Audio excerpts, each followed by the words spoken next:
Talvez não, com certeza, eu acho que é aí que está a importância do nosso tema hoje, né?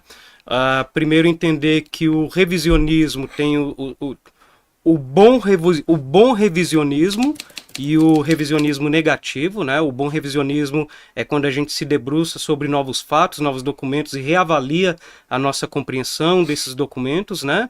Ou até quando a gente se debruça a documentos antigos para reinterpretá-los, né? O mau revisionismo é quando a gente nega, quando a gente coloca a nossa ideia própria acima dos documentos e dos fatos.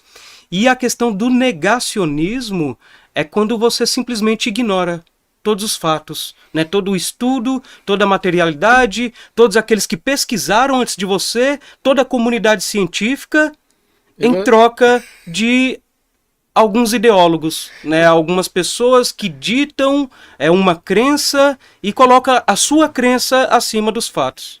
Usar o eu acho. Sim. Gente, não tem achismo em ciência. E nenhum tipo de ciência tem achismo, né? Tem evidência, tem pesquisa, tem comprovação. Isso, se na saúde é um perigo, na física é um perigo, na história também é um perigo. A gente pode pegar aqui, por exemplo, o negacionismo mais clássico e terrível de todos, que é a negação do Holocausto. Uhum. A gente percebe aí muitas vezes autores, principalmente lá nos Estados Unidos ou na Europa, negando o Holocausto. Não foi tudo isso, não foi assim, não foi desse jeito. E se você não precisa ir muito longe, uma pesquisa simples de imagens de época, as pilhas de corpos humanos, que foram descobertas pelas tropas aliadas, tanto pelos soviéticos, e vamos lá, hoje é o dia da vitória, vamos lembrar que hoje foi o dia que a bandeira foi hasteada no ponto mais alto de Berlim pelas tropas soviéticas, porque não é o dia D, é o dia V, o dia D liberou a Normandia, o dia V liberou o mundo do nazismo, e tá aí, não tem revisão, tem fato, tem foto, tem comprovação, e de repente as pessoas negam o Holocausto. Isso é antissemitismo. E usar a palavra antissemitismo hoje em dia é um perigo. Semita, um grupo étnico do Oriente Médio. Quem é semita? Árabes e hebreus. Quando você usa a palavra antissemitismo, você está sendo anti-árabes e hebreus. E, de repente, você tem aí uma horda de antissemitas negando o Holocausto. Se a gente olhar historicamente falando, é uma coisa que muitas pessoas negam, o antissemitismo sempre foi muito forte na Europa, onde durante a Idade Média, por exemplo, azedou o leite de uma pessoa na vila. Vamos queimar ali os judeus porque eles são culpados. Isso beirava a histeria, isso foi histeria. Os judeus eram culpados de tudo na Europa na Idade Média. E essa prática absurda, de culpabilizar os judeus levou a uma violência extrema, levando até o ápice disso quando, durante a Segunda Guerra Mundial, um pouco antes dela começar, você ter ali na Alemanha a galera que achava que não ia ter problema nenhum, matar todo mundo. Até mesmo, porque, Tir, o que vai mudar isso é a Segunda Guerra Mundial, que colocou tudo isso em xeque, mas antes da Segunda Guerra Mundial era uma prática comum cristã. E eu não estou falando contra o cristianismo, Jamais. mas porque era uma questão até lógica, antes de todo esse conflito, entender que os judeus eram um povo inimigo porque eles pediram a crucificação de Cristo. Então tinha uma questão cultural no ar, que aí foi repensada após o Holocausto, após todo o massacre. E também quando você fala em negacionismo, é uma coisa tão esdrúxula, porque nós temos uma farta documentação, seja em vídeo que os próprios nazistas documentavam, sejam em dentaduras, cabelos, sapatos, roupas, óculos, anéis, um negócio escrito. Bizarro. Então, assim, a quantidade de documentação que a gente tem, não tem como negar. Não só documentação, até mesmo as testemunhas, os sobreviventes. Aquela ideia de que, se ninguém ligou para um outro genocídio, o genocídio do povo armênio, praticado pelo Império Turco-Otomano, e que é negado até hoje pela Turquia, os milhões de judeus que foram massacrados pela tentativa de tomada das terras armênias, e que no Brasil, inclusive, a gente tem um bairro ali, perto da Ponte Pequena, Armênia, ali, que tem um grande memorial das pessoas mortas, a galera nega-se até hoje. E aquela crença, né? Se ninguém se importou com os armênios, quem vai se importar com os judeus? E onde os judeus eram bem aceitos? Em todo o Oriente Médio, no Irã, no norte da África, onde os muçulmanos estavam. Né, os judeus frequentavam as universidades muçulmanas, eles eram bem aceitos, havia um convívio extremamente positivo, e a gente tem muita gente que testemunha isso, né, de como, né, sempre houve um respeito entre judeus e muçulmanos nessa parte do mundo. E aí fica muito claro, né, que a questão política ideológica ela fala mais alto hoje em dia para negar essa história, mesmo com tantas evidências. Aqui no na nossa enquete, então, nós tivemos 7 votos por enquanto, né? Pessoal aí que vai assistir depois gravado, muitas pessoas vêm depois, né? Então deixa aí nos comentários a opinião de vocês. E essa também é uma grande...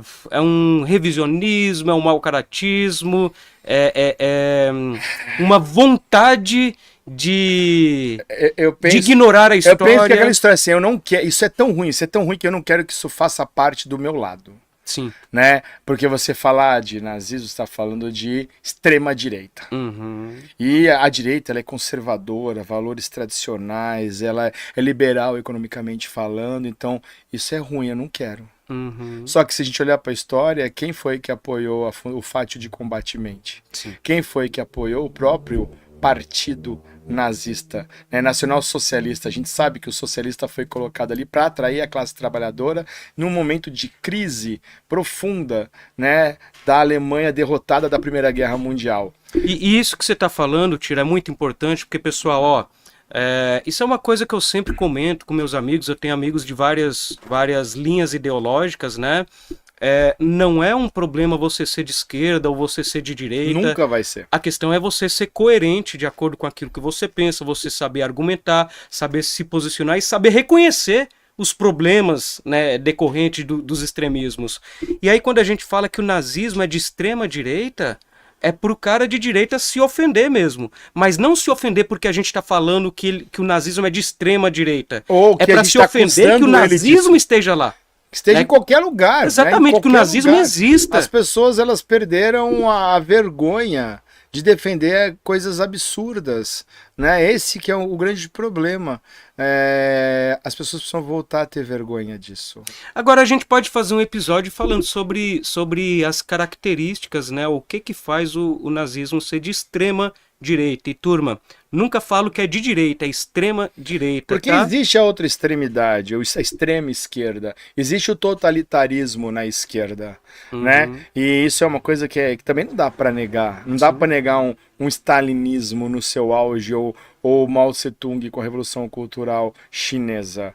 Porque depois vem, né, as mudanças, vem o Nikita Khrushchev, né, com a desestalinização, vem Deng Xiaoping trazendo uma modernização nos conceitos chineses, e aí você que é da esquerda, que está me ouvindo, que vai ficar bravo por eu ter falado sobre isso, é importante a gente também reconhecer os nossos problemas, os problemas de todos os lados. Não tem um lado perfeito, cara. Sim. Não tem uma ideologia fantástica. O ser humano é imperfeito. O perfeito para mim é utópico, que é o anarquismo, né, que é o bem viver indígena. É utópico, mas se a gente não tiver utopia para seguir, a gente não vai para lugar nenhum. Ou seja, a gente tem que mirar em alguma coisa para atingir o máximo que a gente puder. Né? Ainda que você dê um passo adiante e a utopia fique mais distante, você vai continuar seguindo atrás daquela utopia, daquela crença, né, de uma sociedade igual para todos. E eu acredito que pensar nisso não é você assumir esquerda ou direita, é você assumir que existe uma necessidade, né, universal das pessoas se preocuparem, de acabar com desigualdade social, né, de minimizar os efeitos climáticos que são negados, né? A gente está vendo aí cada vez verões mais quentes, com tempestades mais fortes, né? E aí nega-se o clima. São anos, né, de dados coletados sobre o clima, e alguém vem e fala assim, não tem nada, isso é frescura. Como assim frescura? Eu sempre falo para os meus alunos, gente, vocês precisam se preocupar. Eu já tenho né? Quase 50 anos, mas quem vai chegar aos 80, 90 são vocês. E que mundo que vocês querem para daqui 50 anos, para daqui 70 anos, né? Como é que vai ser esse mundo de vocês? Porque os caras velhos que fazem as leis, que estão no poder, não estão se preocupando com o mundo de vocês daqui 70 anos. Muito bem, Tiro. Ó, a gente está chegando no final, então o resultado da enquete. Ó, direita, 75%, centro, 0, ninguém votou no centro, e esquerda, 25%. Então a maioria falou que é de extrema direita, né? Alguns falaram que é de esquerda, né? E fica aí um bom tema para a gente discutir mais para frente. Vou sugerir, inclusive, que entrem na página da DW, né, alemã, e procurem lá a explicação dada pelos alemães, não por nós, aqui, meros mortais brasileiros, sobre o que é o nazismo e qual é o espectro político. Né? Talvez você se surpreenda com a explicação de quem, né, daqueles que criaram esse conceito. Perfeito. E também, já que você está indicando, vou indicar também o canal Portal Alexandria, do qual este que vos fala edita, né? E também faz um tempo saiu o vídeo lá sobre o menino do pijama listrado, onde eu falo desse tema, né? Teve até bastante polêmica. E eu tô editando outro vídeo que fala sobre a questão do Mussolini, se ele era socialista ou não, e do nazismo, se era de esquerda ou não. Então entrem lá e depois vocês assistem, vai sair outros vídeos falando disso.